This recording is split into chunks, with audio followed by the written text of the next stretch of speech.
Si Jeff Abante again. Ayan guys, kasama ko misis ko. Si-share namin today kung magkano na yung mga nagastos namin every week. So itong week na to, si-share namin today. So yung pagbabago ng bilihin, talagang ramdam na talaga, hindi lang dito siguro, pati yata sa Pilipinas. So i-share namin kung ano yung mga gastusan na, ano na yung mga gaano na kamahal yung ang bilihin, mga pagkain. So today share namin, ipakita namin yung mga receipt kasi every week talaga. Sana next week makapag pa uli ako, gawa ko ng another update sa mga bilihin. Napakamahal na talaga. At alam ko, ramdam na ng lahat ito. Hindi lang dito sa Canada, lalo na sa Pilipinas. So yun lang guys. Pauwi na kami. Yung mga binili namin sa likod, di makita. Ayan. Di makita. So share namin today. See you.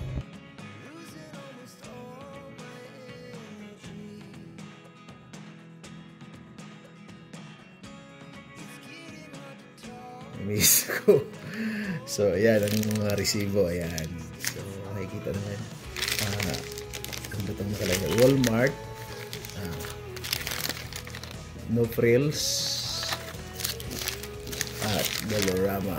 Ayan, pareha today yan. So dito tayo sa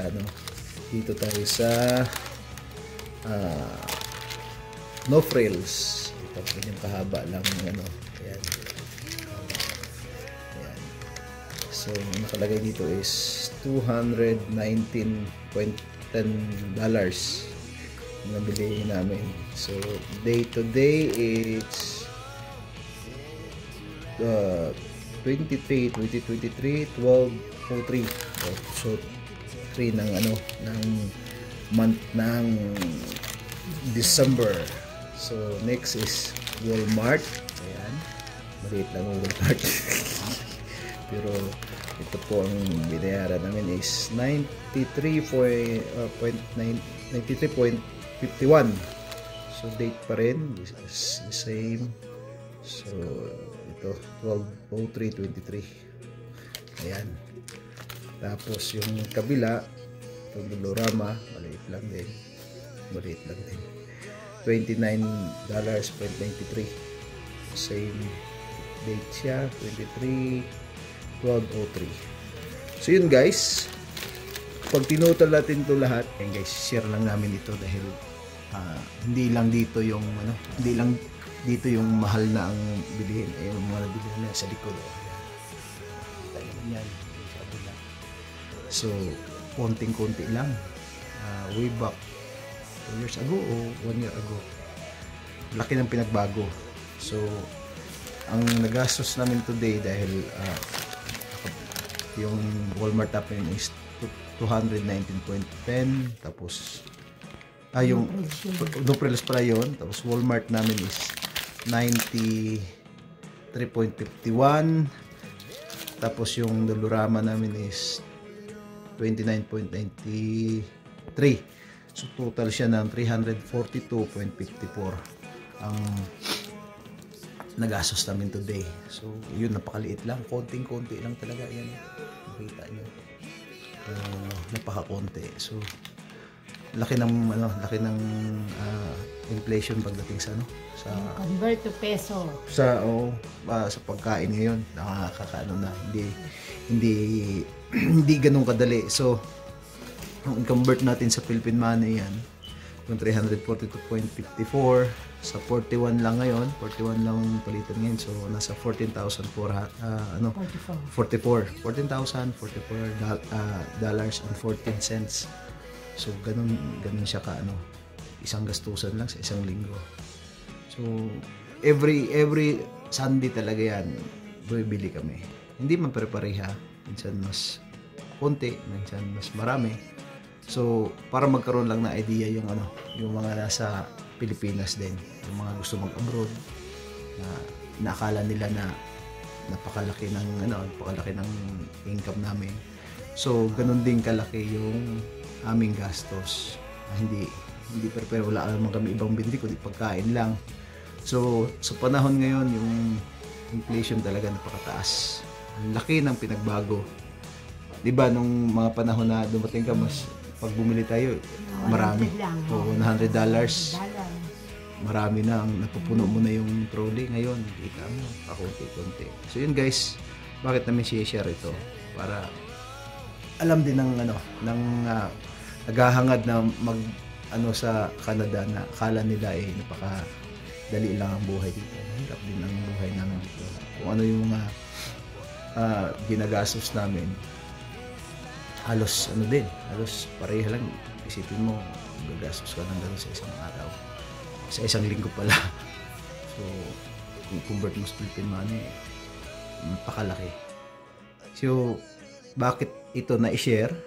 Para magkaroon ng idea yung may mga nandito na sa Canada na yung mister nila ay nandito na at inakala ng mga misis nila sa Pilipinas na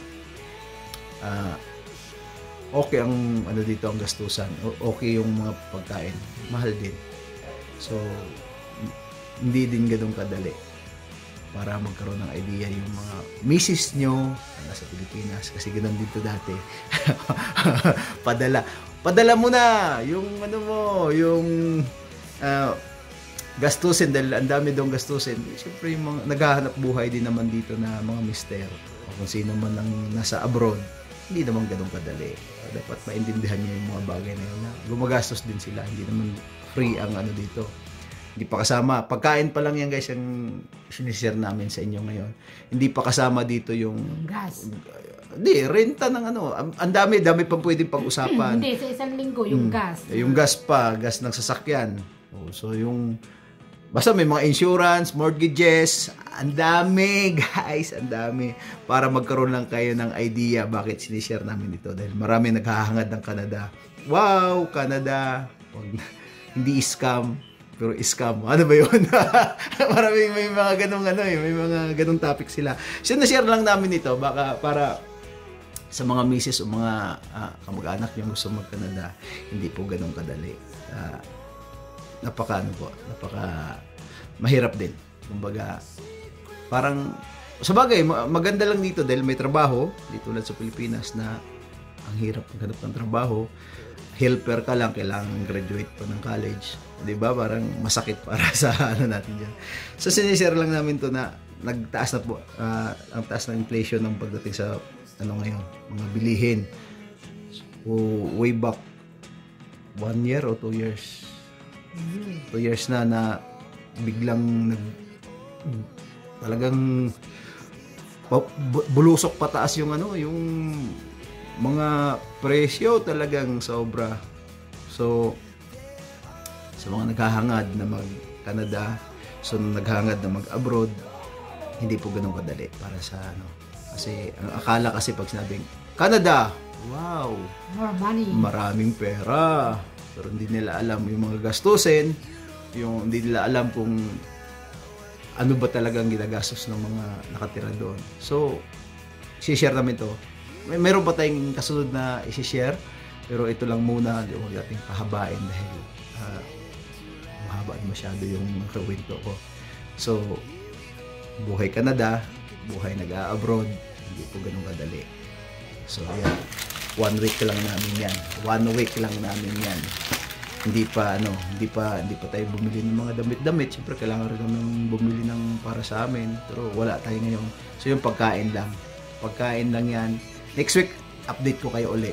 Kahit 2 week lang ako mag-update sa inyo para makita nyo lang yung expenses ng mga nag-abroad. Nasa pa kami, probinsya pa kami nakatira ha. Hindi pa kami nasa nasa city ha. So iba yung expenses nila. So, try kong mag-update sa inyo, try kong magbigay sa inyo ng mga update tungkol sa buhay ng nag-abroad sa kanila. So, yun lang guys, hindi ko na pahabain. Maraming salamat sa panonood. Kung nagustuhan nyo ang ating content today, so please don't forget to subscribe, like and share, pa-click ang notification bell para updated kayo sa mga bagong videos. God bless you guys! But if you don't wanna tell me now, I guess I'll never know.